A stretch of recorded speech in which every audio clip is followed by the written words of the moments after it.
Welcome to the Time Management Podcast with me, your host, Abigail Barnes. I'm a productivity coach, global speaker, time management author, and award-winning entrepreneur on a mission to share the 888 formula with the world and to remind you that it's your time. Leave it to me to bring you new time management tips, tricks, tools, and strategies, to introduce you to guests, research, and case studies from around the world, and to give you a simple 5-step process you can follow to uplevel your productivity, achieve your goals, and create a life that exceeds your wildest dreams. I'm so excited that you're here, so let's get started. Welcome to the show. This week we meet Simon Bergenroth, an ex-client who read my book, Time Management for Entrepreneurs and Professionals, audited his time for 7 days, and then booked a one-to-one time audit review session with me to get back on top of his time management. In this episode, he is going to share the one thing that has made him 10x more efficient as a result of doing all of those things. This episode is for you if you're constantly running out of time. It's definitely for you if you're juggling deadlines, responsibilities, and a never-ending to-do list. And it's also for you if you are ready for things to be different and you are open to trying something new. Every single week, I find myself in one of those I don't have time conversations. I wanted to address it here on the episode this week. I don't have time is a habit loop. It's a thought pattern that you have got yourself stuck into. The more you think you don't have time, the more you manifest not having time. Your reality becomes what you believe. It is only in doing a time audit that you will actually set yourself free. You will stop guessing and you will find out what's really going on. Because I don't have time is not the ultimate truth. Yes, you may be busy. Yes, you may have a lot of responsibilities. Yes, your circumstances may be demanding. But if somebody were to come to you with a once-in-a-lifetime opportunity, you would find the time. So it's not that you don't have enough time, it's that you don't have enough motivation. Because when you change the way you look at your time, the time you have will change. And in this episode, we are also going to talk about resetting your success story, brand new 8-week program that we have got coming up on the 3rd of February. This is when our pre-work month starts, with the actual 25-day sprint starting on the 3rd of March. So for the first half of the program, we are going to be looking at the mindset that is keeping you trapped in the story that you are currently telling yourself, the reality you're currently experiencing. We are then going to talk about the tools that you can use to reset that success story so that you can, for 25 days, focus on 2 goals that you want to achieve during that group sprint. Link is in the show notes to find out more about the program and the special offer price that is available right now.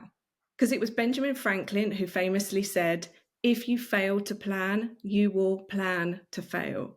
Let's get things back on track this year, and I would love to see you in that training so that we could all do it together.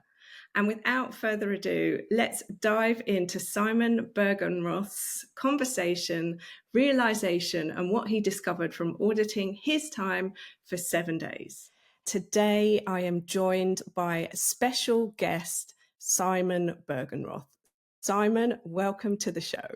Thank you for the warm welcome. Lovely to be here. Thanks. Today, we're going to be talking about the 7-day time audit that Simon did off the back of buying a copy of my book, Time Management for Entrepreneurs and Professionals, and the one-to-one session that he then went on to invest in as a result of buying the book. But before we get to that, I would love you to know a little bit more about who Simon is in a 30-second nutshell. I'm the founder and MD of an organization called Three Hats. That is a senior executive career coaching, mentoring and advising business. I'm based in South Queensferry, just outside of Edinburgh in Scotland. I've been coaching for about 4 years, did 20 plus years or so in the marketing industry. I principally help people move into board seats. That's me, mainly non-exec directors, but also executive directors. So it's those people that are VPs or heads of or directors that are looking to make that move up into the board. Let's dive into this 7-day time audit. What shocked you the most about the time audit, just straight off the bat? Straight off the bat was how erratic my diary was. I had several different diaries. I was running about 2 or 3 different diaries, because I use kind of a Google Calendar for my diarizing, but I had one for my personal life, my work life, and other interests as well. And it was just all over the place, just very erratic. Didn't really have a clear structure to it, and that obviously can be a bit of a challenge for someone that is a solopreneur, a bit like myself. But it was just the fact that when I did the audit and I kind of saw different blocks of color and how I kind of mixed working during the day and the night and throughout the afternoon, and it was all at different places. So I suppose it was just that it was very erratic, I would say. Thank you so much for sharing that and for the vulnerability to share it. We don't often like to admit our weaknesses. However, if we are not aware of the things that we're doing, then we can't change them. There is this fantastic book called The E-Myth Revisited by Michael Gerber. And you mentioned that you'd done 20 years in a corporate role before you started your business. One of the things that I noticed in myself, as well as in my clients in that transition journey, is that we can sometimes not make the link up that, oh yes, okay, so I don't need to have a personal diary anymore and a work diary and a diary for this and a diary for that. I can amalgamate it. In you sharing that this was your greatest realization, it's so obvious to everybody externally. And that's because if you're not living inside the jar, as the analogy goes, you can read the label. E-Myth Revisited is a really, really great book if you have done that corporate to entrepreneur transition and you're trying to work out the difference between being a subject matter expert and now being in charge of everything. And obviously my book is Time Management for Entrepreneurs and Professionals, because there's different ways that you approach the time conversation. So thank you for sharing that. What changes have you made off the back of the time audit? Having multiple diaries was not going to be something that I was going to carry on with because it was confusing. So actually your suggestion, Abigail, specifically around just drop the several diaries, just have one. And it's really interesting because just with what you've just said there, it makes me think about the way I kind of coach my clients in terms of I don't really view them in their professional lives being different to their personal lives. They're still one person. So quite often there are things outside of the work perimeter that are having an impact with regards to what they're doing professionally. So it just makes sense that you just have one diary that has personal activities as well as work activities, as well as sleep, of course. And one of the great things that I picked up from the course and from you is the 888 formula. And it's something that I'm still working on. I'm definitely not done with it, but that just really, really helped me straight off the bat. As soon as I started working with a single calendar to look at my day and look at and say, okay, well, how am I going to chunk my day up? Because sometimes it's not a linear 8 hours all in one go. Sometimes it's a bit of personal time and professional time, but as long as you balance, it's all about balance. And that's the kind of key thing around balancing that. But yeah, that single calendar on Google Calendar that I've now got, I'm working off one calendar, which is a revelation. So it's great. And isn't it incredible that the simplest changes that we make can have the most profound results? Do you use color coordination in your diary now? Yes, definitely. So I've got different things for prospecting, different things for personal life, different things for planning, marketing. There's a few different things that I do in my business, and it's mainly professional time that I have different colors. Because when it's my own personal time, it tends to be all the same color, obviously different things going on. And that helps me to keep track of where I am at any one point by using different colors. Brilliant. I love asking that question because every person I ask does it differently. I have some people who I've asked who said, no, it's all one color. Other people who I've asked, I run multiple businesses. One business is one color, another business is another color. For me personally, everything in my diary that's personal is green, and then everything else are the business related colors. If you use Google Diaries or if you're using Microsoft Diaries, there's only a certain number of colors that you can use for the different activities. So you just have to find what works for you. If color works, use color. If color doesn't work, don't use color. But I love that answer. Next question. What has this time audit meant for your business and for your life in general? Well, I've got recently very busy from a lead generation perspective and just seem to have found a very good formula in terms of finding people that want to be those non-exec directors. So I've got a much heavier workload than I had before. I mean, it was always busy before when running your own business because you're kind of doing everything, aren't you? Therein lies a challenge in itself. But just having the system pre-planning, I would say, definitely. Like I set aside some time on a sort of Friday at the end of the week. I used to do it on a Monday, but actually if you can plan on a Friday ahead of time, I found that just kind of kickstarts the week a little bit better. And again, you can let your subconscious mind work on things over the weekend as well. Just kind of put it to one side. I've got a plan and then I can carry on. So it's things like that. I can fit more things into my 8 hours. I think I'm being more efficient and effective in terms of what I'm doing because I'm pre-planning, not having as many shocks of things. I mean, I was always relatively good at putting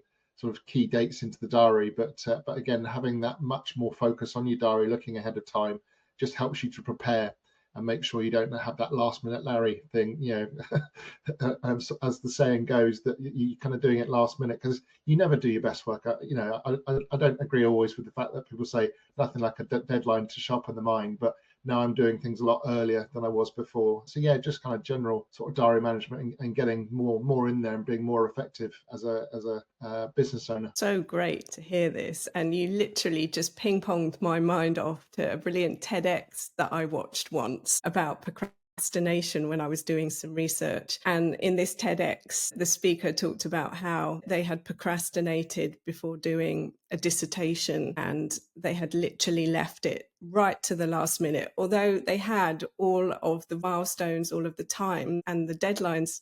Get this done by here, get that done by there, get that done by there. And then they came out with this classic line where they said, and I handed it in, I had literally done it to the wire at the last minute, got it in, and a week later, I got a phone call from the university. I was expecting them to say, this was the most amazing thing we've ever received. That wasn't what they said. And it was quite funny that when I listened to that, and then when I thought about the times when I've done things to the wire, the times when, as you say, you do it and then you give yourself the opportunity to review it. The second time around, the second revision is always better because your brain has been percolating. Was this the best way to articulate it? So we're not talking about procrastination, but that's just where you took me to with that comment there. What has the time audit meant for your relationships and for your well-being? So I would say that, general stress levels have gone down, from the normal level that they might be. Obviously, being a business owner, I'm much more intentional in terms of my free time. I treat it with more, not more respect, but just kind of, it just seems even more important to me, because again, I need to pay the bills, I need to do the work, but I also need time off. And I've got an 8-year-old son, Josh, who obviously is the light of my life, and he's actually why I'm doing all this anyway. So it's kind of helped me to kind of refocus, energize my thoughts around family life versus professional life. And it's also helping me to give me permission to take a break. Because again, naturally I'm kind of 18 months through my business with 3 hats, and it's been great, and things have been growing, and that's been positive. But you often can easily fall into the trap thinking, well, I've got to be working all hours God sends, the weekends, nights, and all the rest of it. I don't believe that's the case, and that's not something that I've ever done. So it wasn't that I was chronically over time. My time was just all over the place. It was erratic, and now it's got a lot more order, a lot more focus, and I'm just a lot more intentional with it in terms of my planning and how I use those kind of 8 chunks, as we've mentioned a couple of times. What I'm hearing you say there is that you're now more aware of your time, and the time that you're using for work is much more productive, effective, efficient. So you're getting done what you need to do, and then you have the time for your life, because in essence, we're not born to work, born to live. And obviously work is how we make the money in order to be able to fund our lives, afford our lives.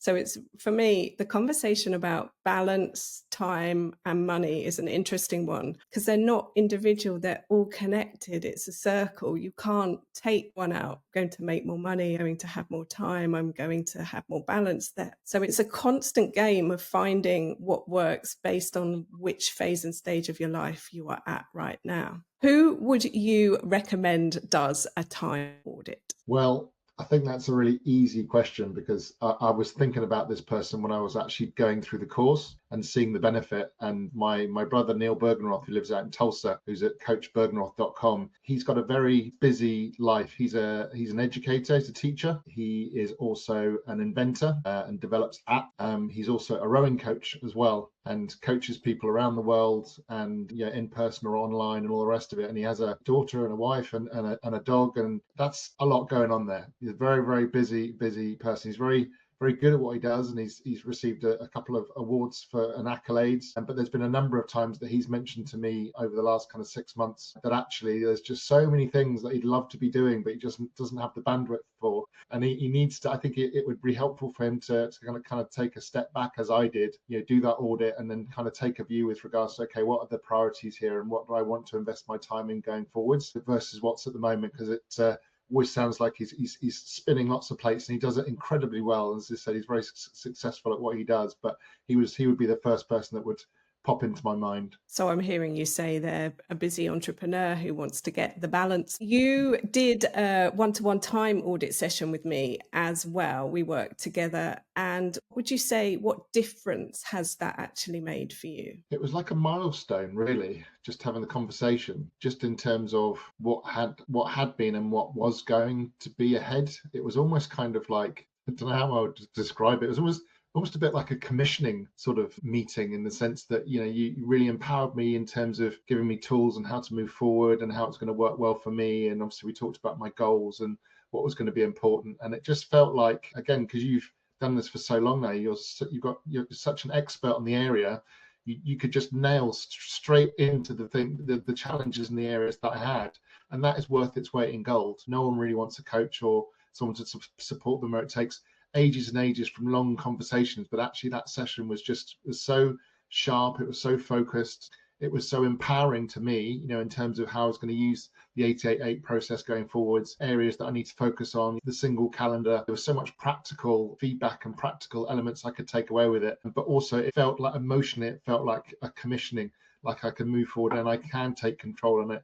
And things weren't going to like run out of control for me, which they kind of weren't. It was just a bit erratic, a bit all over the place. So that was my general sense from our strategy session. For me, it was really helping you to solidify where you were and create your time plan that you wanted to work on for the 30 days, which was to amalgamate these diaries and get on top of everything for this busy period that, as you said, you had and have coming up in your business, which is super exciting. So we wrap up this conversation. What top tips would you like to share with us? I think in terms of a tip, it was something that you mentioned, which was don't worry too much about definitives and explore and just be something that I do a lot with my clients in terms of asking them to be curious. Just be curious about what's going to work and what's going to be better. Don't try and go, well, this is the plan and this is going to work, because invariably it isn't. Maybe there's certain elements of it that will work and certain elements that maybe need a little bit of correction. So it's the 30-day ability to come back to you with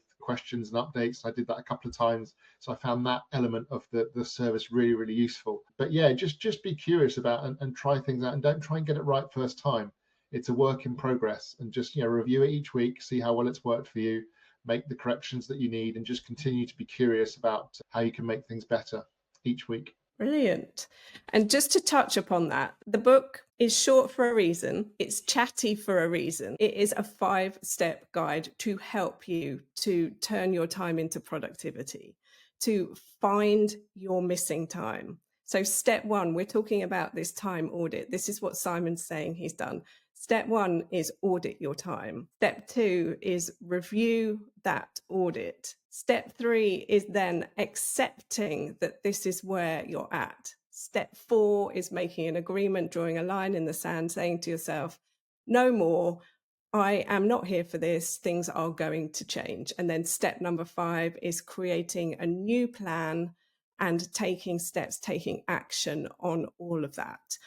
Because as Simon said, I've been doing this for over 10 years now. The only way you are going to have more time is to find out where your time is currently going.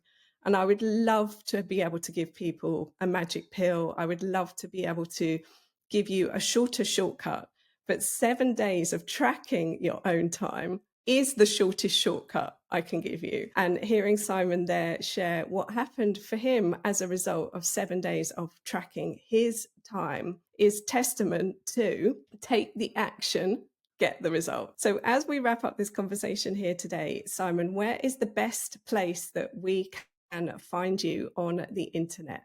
With a name like Bergenroth, which is very obscure, you literally type Simon Bergenroth into Google, and then my LinkedIn profile will be right at the very top. LinkedIn is where I hang out most of the time.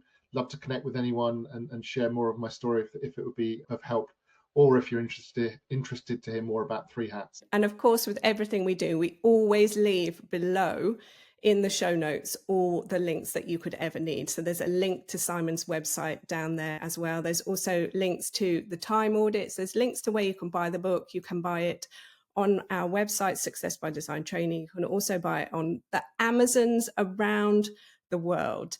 Thank you so much for your conversation here today with us, Simon. As we wrap this episode up, I can't wait to see you in Resetting Your Success Story, our brand new 8-week program that starts with the pre-work month on the 3rd of February, followed by the 25-day group sprint, which starts on the 3rd of March. During that time, you are going to focus on 2 goals that you want to achieve. You are going to clear the mindset blocks, rewrite your success story, and step into the reality that you deserve to be living. I'm so excited we got to hang out together and have these conversations, and that you got to hear from Simon and find out what can be achieved when you actually truly know where your time is going versus when you think you know where your time is going. As always, all the links for everything are in the show notes. If you want to find out how we can work together one-to-one, there is an inquiry form down there as well. You can fill that one in and we can hop on a call to have a discussion to find out if one-to-one is the best option for you, or perhaps it might be one of the programs that we have available already on the platform on demand. Until next time, my friend, remember, stay safe, stay well, and it is your time. Thank you so much for tuning into today's episode. If you loved what you heard, be sure to let me know by leaving a review so I can keep the good stuff coming. Come and say hi on Instagram at Success by Design Training, or visit my website, successbydesigntraining.com, or connect with me on LinkedIn. Just search Abigail Barnes. Until next time, don't forget, you are amazing and it's your time.